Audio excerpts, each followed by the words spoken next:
everyone. I'm Giovanni Lago with the Next Best Picture podcast, and today I am joined by the production designer of Nosferatu, Craig Lathrop. Craig, thank you so much for joining. Thank you. You know, I Pleasure. I love all your work you've done with Robert Eggers. I think you are just a terrific pairing. And when Nosferatu, especially compared to the Northmen, stark difference going from Nordic Vikings to now 19th century Germany. I'm curious in terms of architecture, 2024, a big year for architecture, whether on film or the productions behind it. Recreating the architecture of this period, what were some of the key details you were adamant that you're like, I have to get this right? This is something that maybe some viewers might not notice, but to me, knowing that I got this done right, it's like job well done.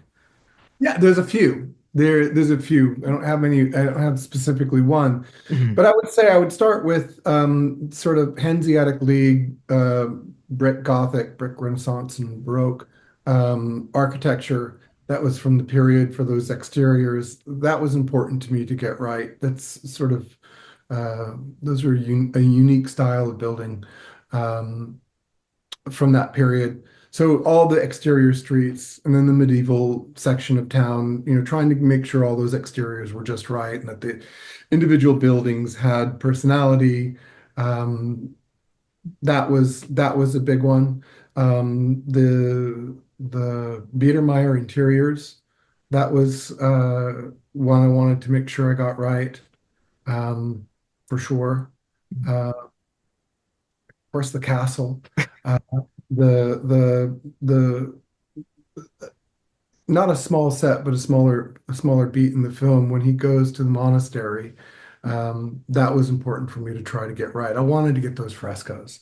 I wanted those frescoes to be part of it because the first time I'd seen them, I was in awe of them, and I just felt like that would be right for Hutter as he's coming in. He should be seeing all of this and sort of have that sort of dreamlike bit where he's almost dead, but he's looking up at I don't know if you noticed, but the ceiling, you can't really tell, but I've actually got a sort of a battle of good and evil going across the ceiling. Um, uh, so those were important. Um, No, you mentioned I think one of the best moments in the film, a moment that everyone really attaches themselves to is Hutter's journey to, Orlog's castle. And I'm curious, I was just talking with Linda Mirror about, making the iteration of Count Orlog different from his predecessors through the costuming, but in terms of the atmosphere that his castle creates. I know this is something completely different from other versions we've seen before. I wonder where some of the conversations you had with Robert and specifically trying to elicit that mood through your production design. a lot of conversations when we were trying to find a castle, and the fact that we couldn't find one that was, in the right amount of disrepair. Um, needs to be Orlok's castle, and he's been hiding in a sarcophagus for quite some time. So it needs to be in disrepair. It needs to look like it's been abandoned for quite some time. It also needs to have a sort of a hollow feeling. It just, needs to feel like it's Orlok, an extension of him. So we ended up building it. Once we started to actually draw up the designs, it went pretty smoothly. The work was getting it done and finessing it and finishing it all, but the broad strokes. Um, I probably leaned um, into Corvin Castle and the architecture there. At least the columns that you see that we built, those are pretty much taken from the research or the photographs I took when I went to Corvin Castle. Um, and some of the details are from that, but they're all from all different kinds of castles that we saw as well. Um, so, I mean, we had talked about details for so long as we were researching and preparing that it was pretty smooth going in terms of the discussions. Um, Getting it done, that was another challenge. And I mean, another key part to that is, Count Orlok's sarcophagus, which I'm sure just in details of just you researching whether it's the architecture or certain sets that you had to create, just sarcophagus alone, I'm sure you spent plenty of time. Do you think that how it turned out, not only was so great, but now seeing it, like Regal's making a popcorn bucket out of it? Oh, I haven't actually seen that. If somebody wants to see Really? one, I would love it. I will Um, send you after it. uh, yeah, the sarcophagus was really great fun. I found, in the research, I found a 15th century Polish, I believe, Duke sarcophagus that I really liked. There were several in that museum that I liked that were similar to what we built. And then, of course, I just turned it all towards Orlok and his Dacian past. I was looking at Trajan's Column, which is, I don't know if you know Trajan's Column, but it's in Rome, and there's a plaster copy in the V&A in London. Um, and that column's all those bas reliefs going up the column are the Romans conquering the Dacians. So you get a real good look at the Dacian dragons and the sort of the wolf heads from that symbolize them. So that's where I sort of went from there. And we created, me and the graphics team, and actually there's several people involved in this, created uh, the coat of arms for him, and we put that on, and there's a lot of symbols all over it. So that was just a lot of research in terms of what sort of symbols would be appropriate.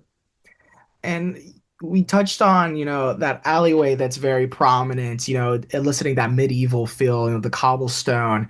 I'm curious, because you built that set in Prague, like how was the production time in terms of creating that? Because when you look at it, the amount of detail, it's so compact, yet it feels so lived in. I'm curious how long it takes to set up, because it looks like you spent forever, but I assume, on a production like this, you just have to go so rapidly. Yeah, that's a good question, and I'm trying to remember back. I believe they were building it about 6 months. Hmm. Um, maybe a little bit less than that. Actually, Wow. maybe a little bit less than that. But we had quite a team of carpenters and plasters and everything. There was that narrow alley, it was a couple of narrow alleyways, and then there was the Market Street, and then we also did the exterior of Harding's house. So we had quite a lot of exteriors. We had several blocks worth of exteriors that they could go through, and alleyways, and actually there's three alleyways. Um, and yeah, so that's about how long it took. It was a lot. There was a lot that we had to do on that, and we had a really great team in Prague, and really, props to them. They really nailed it, you I, know. And I especially was asked to do some weird stuff. I'll tell you, like the okay. other was I didn't want any of those buildings to be plumb, Uh-huh. straight down or to have right angles. So it's all designed in like how far they're leaning or leaning in or out so that it would look real. I don't know if you see it all in the film, but I know that you would definitely notice it if it wasn't there because I didn't want it to look like a set. I Okay. wanted it real. In the older part of town that's medieval, you can see the buildings are sort of sagging. Um, so there was a lot of finessing and sort of idiosyncratic little gestures that I wanted them to get. And they were game and they did their best and they nailed it with a lot of help from my art director. On that one, the art director was Rob Cowper. It was his set, um, keeping a careful eye on it every day. So yeah, Also with your team as a production designer, I'm curious because so much happens in the movie. Of course, Robert being Robert is going to be like, yes, I will love thousands of rats to run rampantly throughout the film in multiple sequences, and especially in that alleyway. I'm curious from your perspective, did you have to build the set in a way to like contain them so that way they would like focus one way to stay from the camera, or did you guys just say I didn't. let it be gone? Yeah, no, I didn't. I didn't design the set to contain them necessarily. Uh-huh. But what we did do is we built a bunch of plexiglass barriers that Okay. they could shoot through, and then the little edge of the plexiglass would have to be removed by visual effects, so that the rats wouldn't run underneath the feet of the horses, and no rats were lost. You Hmm. know, no rats were hurt, no rats were lost. Everybody Yes. Everybody, had their spot, but we still wanted it to look like they had free reign. Hmm. Uh, so that's how we did it. We built these plexiglass barriers, even in the cathedral. I mean, the cathedral, it's not cathedral, the chapel. Hmm. Um, we built those barriers, and then we built these, we were calling them rat mats, which were like half meter by half meter uh, molds of rats climbing over each other that were Hmm. flocked, had nice texture and had tails. And we laid those all out for all the distant rats, and then VisFX came and animated rats on top of that. So they didn't have quite as many to have to do. Um, but that was all definitely a logistic, and it wasn't a nightmare, but it was you knew from the very beginning. So we were on top of it. Yeah, so it wasn't like when Robert first tells you, like, okay, and then this sequence, we're gonna have a bunch of these rats go around. You're already imagining, you're like, okay, because I know this guy, I know he's gonna want real rats. I've worked with Robert. I know Rob. You expect Yeah, it. it's part of what you sign up for at this point. Yeah. And it's exciting. You Yeah. read it and you're like, yeah, we can do that. We can figure that out. Yeah. I mean, it was never a moment where it was like, oh my God, how are we going to get rats in here? Thank God I wasn't a rat wrangler. Shout out the Rat Wrangler. I'm sure they had their hands full those They did. They days. did. They did a great job, though. They did a really good job. You know, you've worked with Robert since like The Witch and, seeing his evolution as a filmmaker, making something as more compact as The Witch to eventually The Northman, a film that I love, got this massive budget. And now, compared to Nosferatu, you kind of have to scale back. I'm curious, in terms of being a production designer, you getting to that level where it's like the budget's bigger, we can allocate more resources, did you feel that switching back to Nosferatu in a way you had to like pull back? You're like, well, okay, I can't do No, I this mean, the anymore. truth is, Nosferatu was bigger for the art department than the Oh, North, just a little bit. okay. Not financially, but Hmm. what we had to do, I thought was bigger. And the truth is, the Northman. I mean, there's been a lot of press about how expensive the Northman was and how big Hmm. it wasn't really supposed to be much bigger than Nosferatu, but COVID came Yeah. and it shut us down. And then when we came back, we were one of the first films back from COVID, and all of those COVID protocols, we Hmm. were again, they were trying to figure that all out. So that ballooned the budget a lot, and not necessarily. Um, certainly not all of that got onto the screen.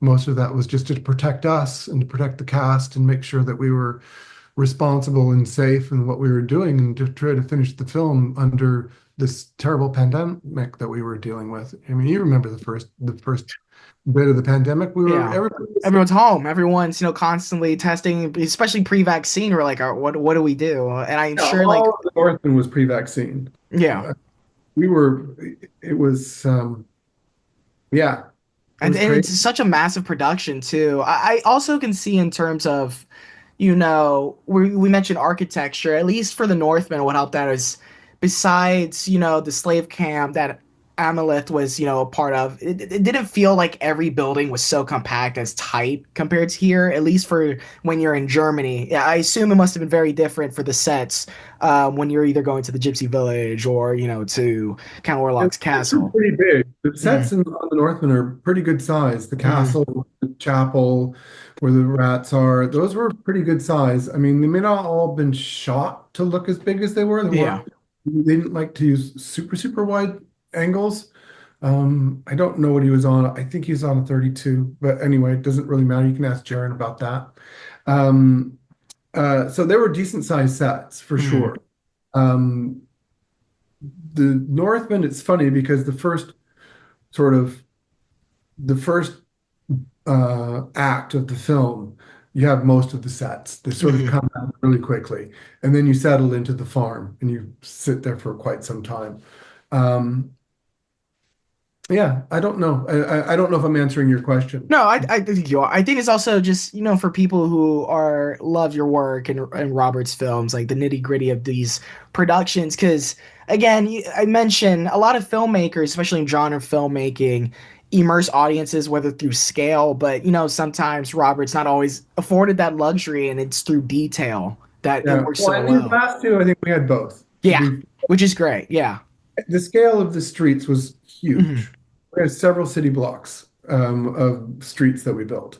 Hmm. Uh, so that's quite large. The castle was large. The monastery was a good size. The Harding's house was three large sets to create that house. The Hutter's house was small, but appropriate for them. These were decent size. These are big sets. Yeah, it's not like, the Lighthouse where it's very The compact and that. lighthouse was yeah, the lighthouse was small and a smaller scale in terms of what we're doing, Hmm. which was small and also, once again, much smaller. You just had the one, mainly the one farm. Hmm. Uh, there were a few other sets, but that was the main bit. But Nosferatu was both, we both had scale and we wanted all the detail to be there. Hmm. That's been true all the way along in terms of our progression through these films together. Um, we have increased the scale of the stories that we're telling. And we have learned, and the nice thing about working with the same people over and over again, because, especially with Rob, but also with Jaron and Linda, and Jaron, the cinematographer, Linda, the costume designer, and Louise, the editor. We've done all of these films together, and it's nice because you, you push each other, and you want to make sure you do your best work for each other. Um, so and you feel like a family. I mean, honestly, you do. So, Jaron makes my sets look good when he lights them. I'm giving him something great to film. Um, Linda's costumes look great. So yeah, I mean, um, all of the above. Uh, so yes, we did grow. It's a misnomer to think that the Northman, at least for the art department, to Hmm. think Northman was a much bigger show, and then Nosferatu was smaller. Hmm. Uh, that's just simply not true. The Northman was much blew up because of COVID, and there were other expenses that were outside the art department. And the Northman, they allocated funds towards my department because we knew we had to do so much. Um, so no, I didn't feel like I had to come down to do the Hmm. North. It was true. I had some people in the very beginning, some producers in the beginning saying, well, this is significantly smaller than the Northman. And I was saying, well, it's not for the art department. It's not for us. Uh, Real quick, as we're winding down, you mentioned, Harding's house. The difference in class, I think, is such interesting compared to. I talked about it with the costuming and how so much is told through with the costuming they wear between Hutters and Hardings. I would love to learn more about the Harding house, which I think it's so decadent, it's so beautiful. And like the first shot when they're in the room with the pool table, I think it's stunning. Were there any details in the house that you found? I wouldn't say intricate, but in terms of piecing together to like play out well off screen, or did you find that through the research it was like all spelled out easily? Because when I was talking to Linda, she was mentioning the costuming, and for men's costuming in that period, or at different tailors, there wasn't a defined specific to it, so it was constantly flowing, and evolving through the characters. yeah. Um,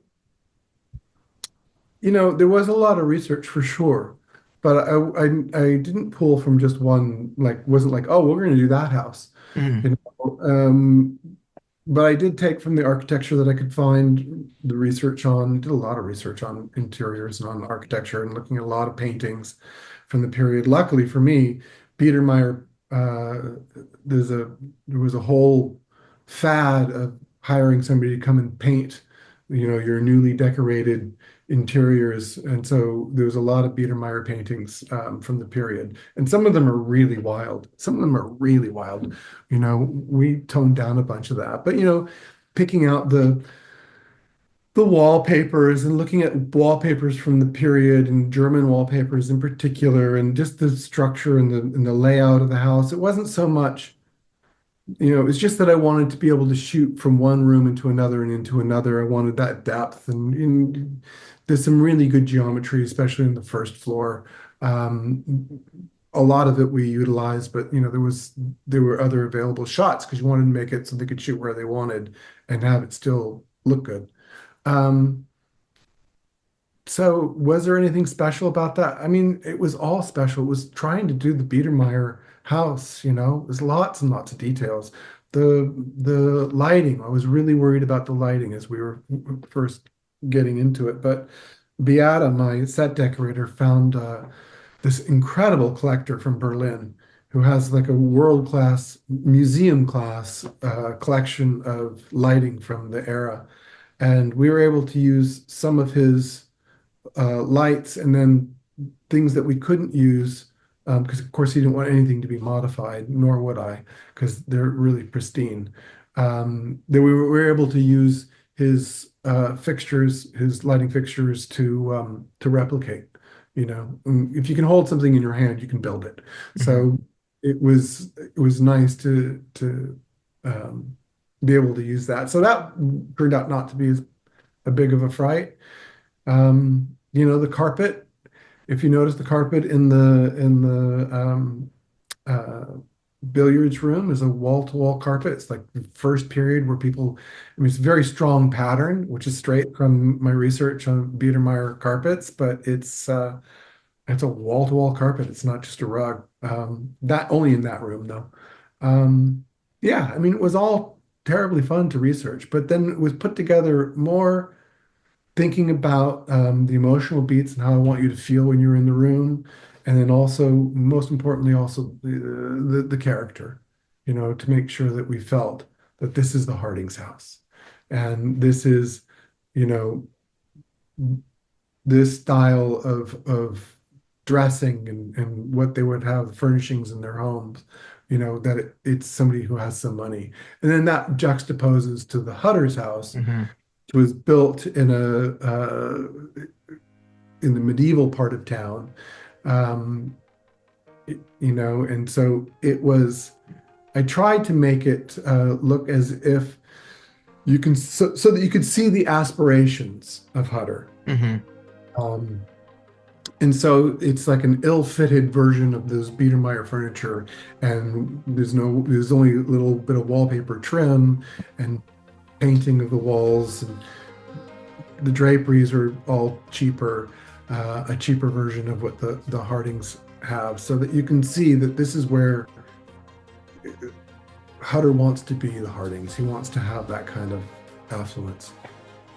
So that's what I hope you see when you look at the film. It's very much noticed, and I think what you did and what your team did in this film is spectacular. And I'm just very happy for all the success and the great reception that everyone is feeling towards your work. So, Craig, I just want to say thank you so much for your time. This has Well, been a thank you. pleasure. This has been a pleasure to talk to you. Nice to meet you. Nice to meet you.